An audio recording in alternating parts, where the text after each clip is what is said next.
Jérôme Jamin, bonjour. Vous êtes Bonjour. politologue, spécialiste des mouvements populistes en Europe comme aux États-Unis. Vous êtes aussi philosophe et vous enseignez à l'Université de Liège en Belgique. Alors, au bar de l'Europe, je vous ai servi du porridge, une bouillie populaire dont raffolent les Britanniques, mais qui est beaucoup plus difficile à avaler par beaucoup, aussi difficile à avaler que le résultat du référendum sur le Brexit. Ce référendum, ça devait mal tourner pour les partisans de l'Europe, c'était inscrit dans les astres, si j'ose dire. Soit on a une culture du référendum et on peut se permettre de poser des questions sur des enjeux très ciblés. Faut-il augmenter le salaire minimum? Faut-il mieux réglementer l'immigration? Et avec cette culture du référendum, on peut peut-être ajouter une fois tous les 10 ou 15 ans une grosse question. Est-ce qu'on reste ou non dans un cadre institutionnel? Quand il n'y a pas de culture du référendum, poser une question aussi vaste, aussi immense, aussi lourde de conséquences, avec comme seule opportunité oui ou non, ça me paraît être totalement déplacé et antidémocratique. C'est faussement démocratique. On savait que c'était la frustration qui allait s'exprimer et donc les sentiments anti-européens. Je crois que personne ne savait rien. Sinon, on ne serait pas surpris comme on l'est aujourd'hui. Mais en France, au Royaume-Uni, dans de nombreux pays, pas en Suisse, parce qu'il y a une culture du référendum, pas en Californie, parce qu'il y a une culture du référendum.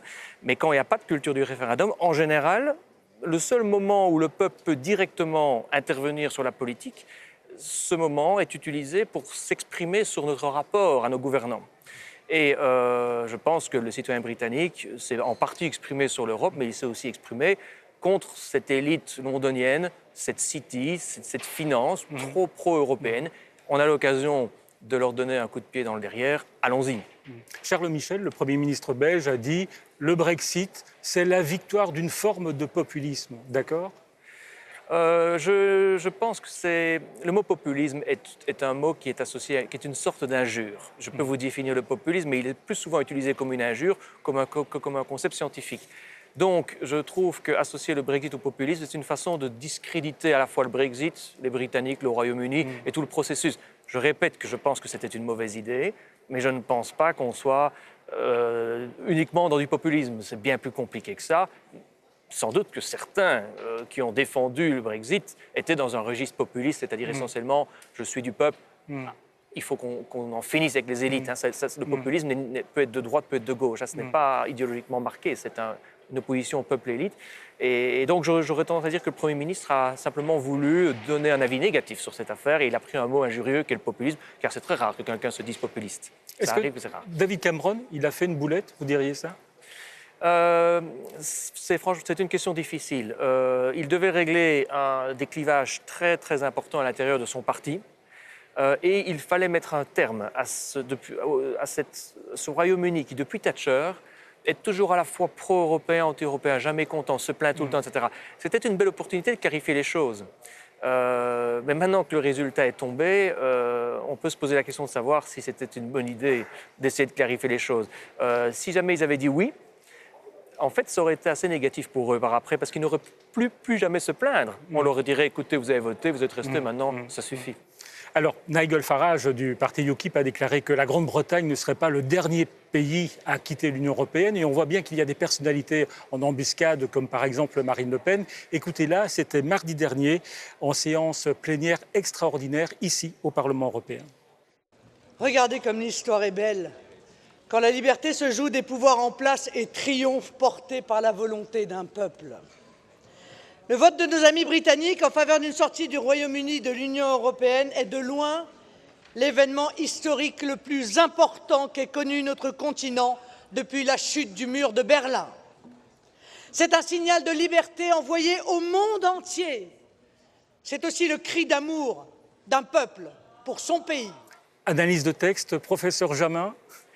Alors, le Front National, déjà à l'époque de Jean-Marie Le Pen, mais encore plus avec Marine Le Pen aujourd'hui, est devenu extrêmement habile dans sa capacité à mobiliser une rhétorique républicaine faisant référence à la démocratie, moins aux droits de l'homme, à la laïcité, etc. Et Marine Le Pen, depuis qu'elle a réussi à mettre l'Union européenne comme un élément clé de son programme, argumente essentiellement sur un registre de démocratie. Nous autres peuples assoiffés de démocratie, nous sommes écrasés par une bureaucratie autoritaire, totalitaire, soumise au marché et à l'euromondialisme. Et voilà, ici, c'est une aubaine pour elle. En tant que femme politique, je ne vais pas lui reprocher de sauter sur cette occasion. Ça, c'est le propre du populisme, c'est de dénoncer les élites, c'est souvent ça qu'on dit. C'est le propre du populisme de parler du peuple travailleur, honnête, contre une élite corrompue et paresseuse. Mais je le répète, c'est très important, le populisme, il existe à droite, à gauche, à l'extrême droite et à l'extrême gauche. Ce qui ne veut pas dire que tout est dans tout, parce que le peuple, chez un Mélenchon, n'est pas le peuple chez Marine Le Pen. L'élite chez Berlusconi n'est pas l'élite chez Schwarzenegger. Les quatre, je les considère comme des populistes, mais ce sont des populistes qui sont idéologiquement très différents. Et tout n'est pas dans tout, je ne mets pas du tout sur un pied d'égalité Mélenchon et Le Pen. Mais par contre, ce clivage peuple et élite est très structurant dans le populisme, et on le retrouve chez ces quatre personnes, entre autres. C'est encore un parti d'extrême droite, le Front National en France? Je pense que oui. Mais je reconnais que l'évolution du discours, l'évolution du programme, l'évolution des militants et la volonté d'être un parti sérieux, et c'est le cas, bien implanté, fait qu'on n'est quand même plus devant le Front National des années 80. Mais si le fil conducteur qui relie 1972, création du parti, à 2016 aujourd'hui, c'est le besoin de se positionner contre un ennemi, ça n'a jamais changé.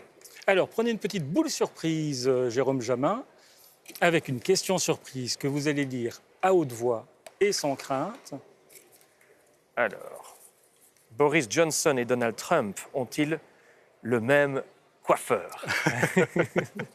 Plus sérieusement, le populisme aux États-Unis, le populisme en Europe, est-ce qu'il y a des points de ressemblance, de convergence? Le populisme fait partie de la vie politique américaine depuis la création des États-Unis. En fait, dès le début, lorsque les pères fondateurs décident d'opter pour une forme fédérale, tout de suite, les peuples, les gens qui vivent à l'échelle locale, s'en prennent à cette élite de Washington, qui n'a cessé de grandir et de devenir puissante. Donc le populisme est au cœur de la vie politique et je dirais qu'il n'existe pas de président non populiste. Ils le sont tous, mais à des degrés divers. Ross Perot l'était, Donald Trump évidemment, le Tea Party, mais George Bush, Bill Clinton, Obama ont tous eu à des moments un discours « moi je suis du peuple » contre une élite. Hillary Clinton aura beaucoup de mal à le faire croire, mais elle va essayer de faire croire qu'elle fait partie du peuple contre une élite. Donc oui, le populisme fait partie de la vie politique américaine, mais il a mauvaise presse en Europe, parce qu'en Europe, on l'associe systématiquement à l'extrême droite, alors que là-bas, il correspond à toutes les tendances politiques. Trump, il a des chances? Bien entendu, il a des chances, parce que les Américains réalisent que le jeu est ouvert, et quand on prend, c'est un petit peu comme le Brexit, quand on réalise qu'on peut encore peser sur son destin, on est parfois prêt à voter de façon irraisonnée, ne fût-ce que par plaisir de voir qu'on peut peser sur notre destin. Jérôme Jamin, merci d'être venu au Bar de l'Europe. Merci. Et le porridge, d'accord, je ne vais pas insister. Merci.